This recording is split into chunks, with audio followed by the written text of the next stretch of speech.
All right, we are on. Welcome, everybody. Thank you so much for joining us on this week's episode of Weekly Dose with Dr. Uday.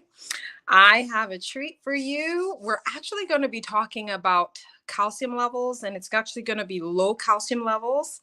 I have a specialist here today with me, Dr. Ramirez. She's an endocrinologist, and she's going to be talking all about it. So, before I get into what we have today, I'll start with introductions. So, for those that don't know me, my name is Dr. Uday. I'm a board certified family medicine physician. I'm based in Martinsburg, West Virginia. I own a primary care practice, namely Apple Valley Family Medicine. And I also have an aesthetic practice. My goal is not only to have my patients feeling good, but looking good. So let's get right to it. So I have Dr. Sheila Ramirez here with us today. Yay. And I'm going to give you some information about her.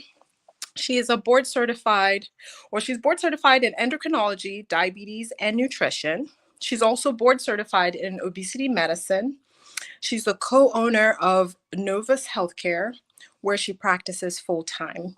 And she's actually based locally, just like me, in Martinsburg, West Virginia. So, Dr. Ramirez, thank you so much for taking the time to be with us today. Thank you so much for having me. Yay. All right, so we're going to get right into it. So, why is actually calcium levels in the body important? Why are we even talking about this?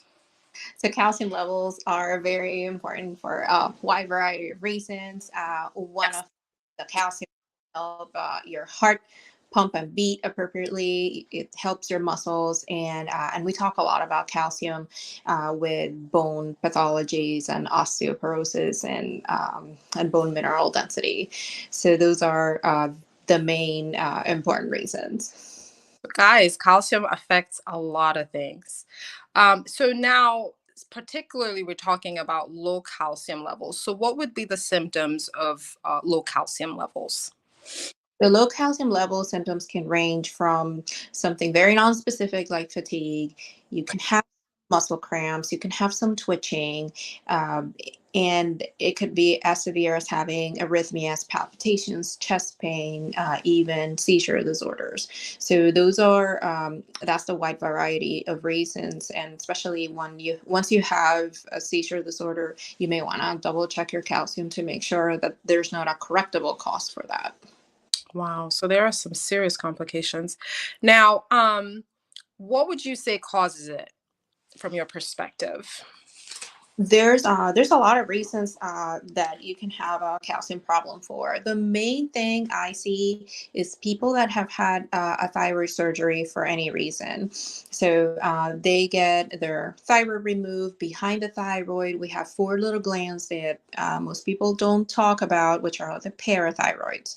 They do control calcium and phosphorus balance. So sometimes when you go and have your thyroid removed for any particular reason, either it was large, it was causing some compression, or you had cancer, one or many of those parathyroids can come out without the doctor wanting to, depending how aggressive your surgery was. And then you can start developing the symptoms of low calcium.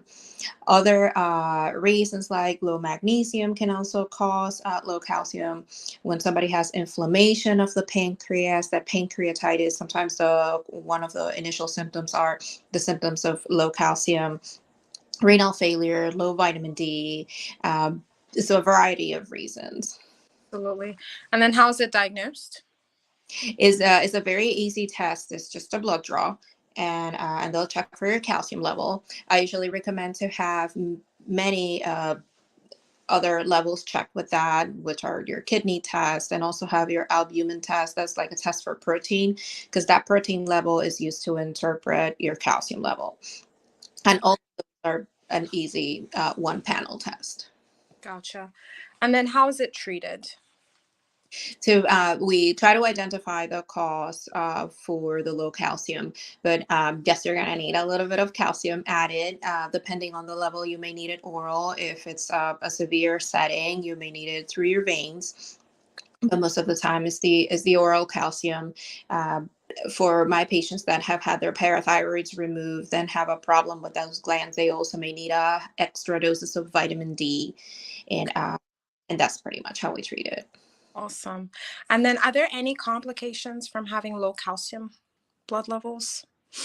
Yes, there's the depending on the parathyroid issue, you can have some other bone complications with it. There's kidney problems that you can have with it, and of course, having a seizure or an arrhythmia is pretty severe complication. Okay. And then how can it be prevented? So try to make sure that you're getting regular screening for your calcium levels. Make sure that you have good vitamin D levels, checking on your kidneys, drinking plenty of water. And sometimes when you have a surgery, just making sure that the doctor checks that no parathyroid was removed.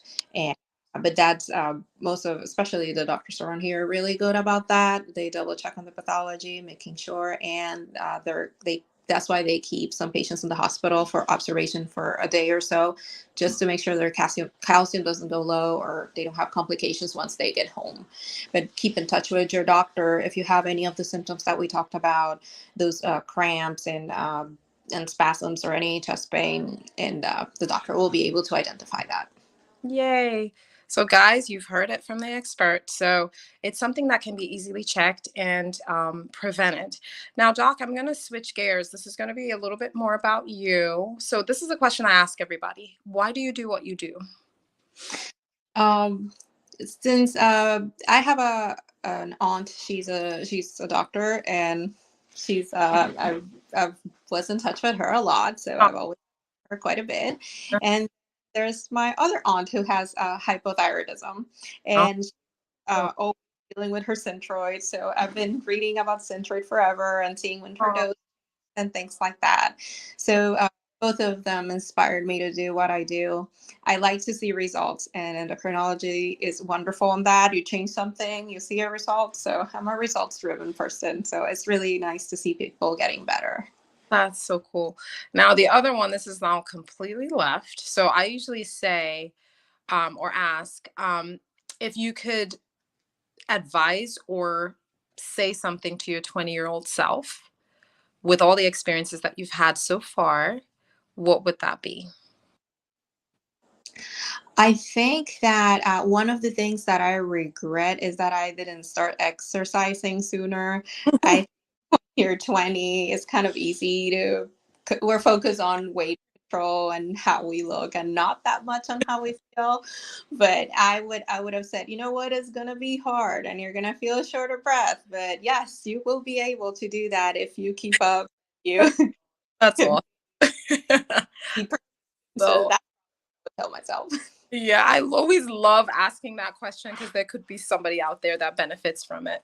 So, guys, she made it sound so simple and so easy. So, there you go. And Dr. Ramirez, how can people find you if they wanted to connect with you or see you? So you get in touch with my office, and our numbers are 304-260-1436, and the patients can schedule an appointment there. We are very present on my WBU chart, answer questions through there, and that's pretty much how people can get in touch with me. Yay. So we're concluding right now, guys. Wasn't that awesome? Thank you so much, Dr. Ramirez. So, and then for those of you looking for a primary care doctor, we're accepting new patients at Apple Valley Family Medicine. You can call us at 304-350-1087. And you could also find us online at www.applevalleyfamilymed.com. So you guys have a safe day and a safe rest of your week. Thank you. Bye. Thanks for having me. Bye bye.